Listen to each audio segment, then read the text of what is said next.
大家好，欢迎观看 You the Mandarin。今天我们要讲到的，我觉得是讲英文的人最难发的声音，这就是所谓的“语”，绿色的“语”。所以今天我要给你讲怎么讲，有哪些单词可以帮你练。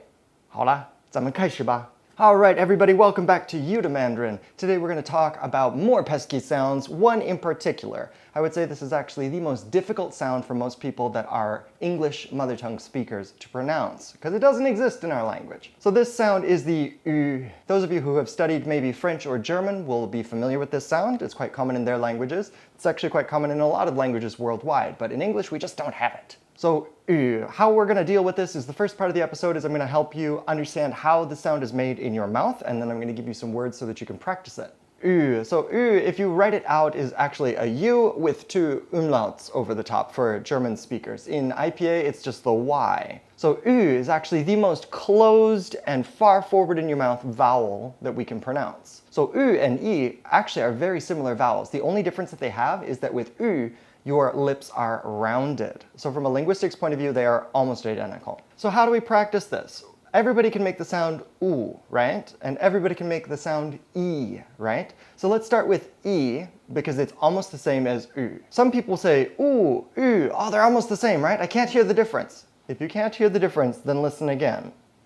I said listen. Ooh, quite different. E, u. So as we're practicing the sound, what I want you to do is say E and think about where is your tongue in your mouth. So E, the tongue is really far forward. When you say ooh, think about your tongue and it's actually quite a bit farther back in your mouth. Ooh, E, ooh, E. So when you're practicing to say what you do is you say E, your tongue is in the far front of your mouth, and what you need to do is keep your tongue in the same spot. So, E, and then all you're going to do is take your lips and round them. So, pucker. U, E, U, E, U. You're kind of like a siren.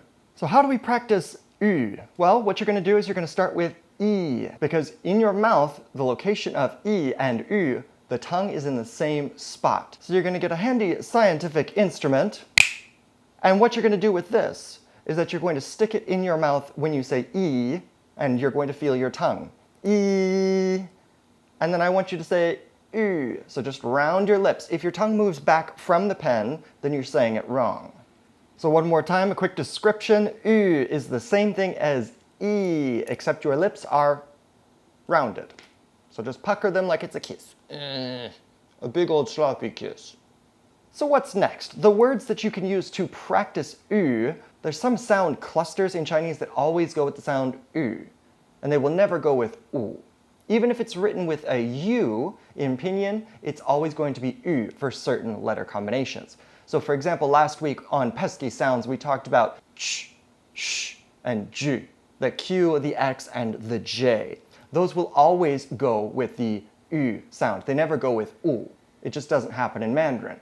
But there are some other sounds that sometimes can be U, sometimes can be U. For example, the L and the N sound. So the L, you can say lu, or you can say lu. Lu is road, and lu is green. They both have the same tone, so you have to be able to get which one is which vowel. 绿色, green. Lu, road. N as well. You can have nu, which is angry, or I think it's also crossbow. And then you also have nu. So for woman, the pronunciation is nu, 女孩子, nu. So for L and N, you need to be more conscious of which vowel is which. It's not just an automatic, oh, it's going to be this vowel. Likewise, there's also some combinations that will never use the U sound. For example, CH or the ZH. Ch and J, these are never going to go with U. So you're never going to hear J, U, J. It doesn't work that way. Ch, it doesn't work that way. You have to use the Q. Ch. So just like we talked about last week with the pesky sounds in Mandarin, X, Q, and J, these far forward palatal sounds, those always go with the U sound. So I'm going to give you some comparison words, and what I'd like you to do is pause this video, grab a little notebook, and then write a 1 and a 2, or an A and a B, whichever, and then try and guess which one is U, so you can write that with just a normal U, or U, which you can write with the U with the umlauts, or a V, and I'll talk about why that is in just a little bit. So if you've got your paper, let's begin. So we have 出, 去, 出, 去. Which one has the U? Which one has the U? Our second pair.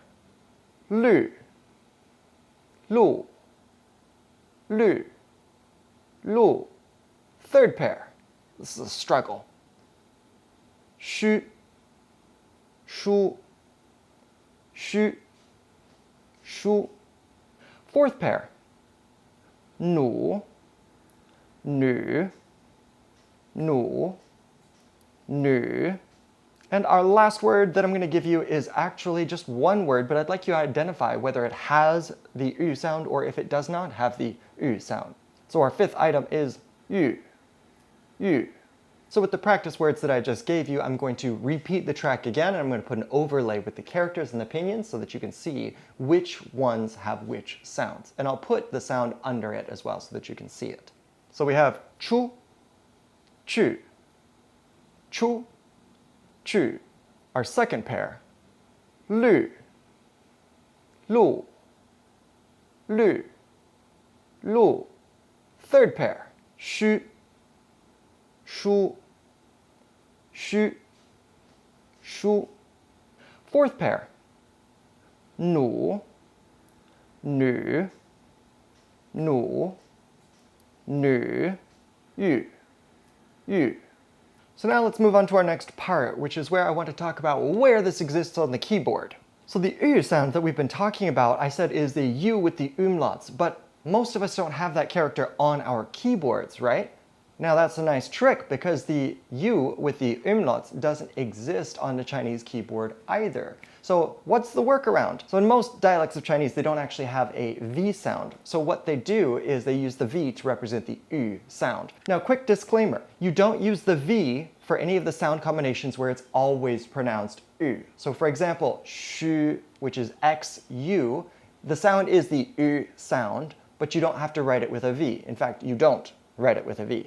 You write it with XU. And Pinyin will pick that up. Now with those sounds that could be the U or the U sound, then you do need to type it. So for example, lu like road and lü like green, you need to write LU for lu and LV for lü. So typing on a keyboard, it's nice, easy, and intuitive. So let's do a quick review before we sign off here. We've been talking today about the U sound, and we said in order to practice that, you should think about the E sound and then just round your lips. U. When you're typing the U on the keyboard, you do not need to type it in the normal combinations that are always going to pronounce the U sound. But if the letter can go U or U, then you need to type it, and you can type it with a V. And as always, if this is difficult for you, don't be afraid to rewatch the video several times. It might get annoying, you might hate the sound of my voice, but you will eventually get there. This is used in a lot of different languages. There is nothing that is stopping you from mastering this sound. It just takes time and effort. If it's frustrating for you today, go to sleep, watch this video again, try it again tomorrow. Alright, and that's all I've got for today's episode of Yuda Mandarin. So I hope that this video has been helpful for you in your process of conquering Mandarin, and if you enjoyed it, please hit that like button, that subscribe button, and tell all of your friends about it so that they too can learn and master these sounds, and Chinese language in general. Because it really is awesome. It's not only one of the most fastest growing languages in the world, but it's also just really pleasant to speak. So until next time, I'll say 再见.